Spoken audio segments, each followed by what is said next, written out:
کول ضروري ګڼم. که څه ما تاسو سره کوم لمونځ کوو کله لمانځه باندې ولاړ یې پکار دا دی چې هغې طریقې سره لمونځ وکړه چې کومې طریقې سره خدای درنه غوښتی دی. ځینې وخت کې موږ لمانځه پسې مسخره غوندې کې کوو. مسخره دا دی چې تا رکوع نه شي، سجود نه شي.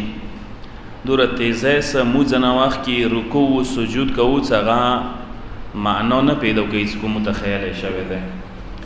مثلا ځینې کسان دي رکوع ته لاړ نه وي ذکر شروع کوي، همداسې رکوع ته ټیټېږي ذکر شروع کوي، رکوع ته ورسېږي دوباره فوراً آس شي چونکې دی خو ذکر وویله لیارې کې وویله هر یو کار لیارې کې کوای شي، اما رکوع والا ذکر په رکوع کې کوي. څه رکوع ته ماسې رسېدلی نه ذکر نشي شروع کوای. هر سوره بیړه دی وي رکوع به ته سکون سره کوي چې کله رکوع ته ورسېدې بدن د حرکات ختم کو ذکر وایا بیا آس شه. او د کوم ذکر چې ته قبل از رکوع شروع کوي رکوع ته صرف اندوره چې سار ورسېږي بیا اس کوي د رکوع کامل نه دی.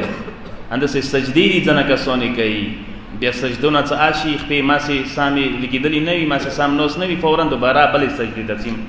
د دوره بیړه د دی مه یې کوه. مړی ته د بیړه نه وي، دسترخوان کې د بیړه نه وي، گپ شپ کې د بیړه نه وي، هر شي کې د یو شي کې بیړه نه کوي، خو صرف لمانځه ته د بیړه کېږي. دې ټایم کې انسان باندې شیطان سپرېږي. یاد وساته د شیطان وسوسه وي چې بابا دا کار دی څه حدیث ترجمانی دی څه لمانځه ته وایه څه لمونځ کار وګڼه، مهم کار اندا وګڼه، کار ته وایه چې لمانځه ټایم دی. ما لمانځه ته وایه چې کار دی څټه اوسې کار نشته، کار اندا دی. اصلي کار اندا دی چې دا ته صحیح طریقې سره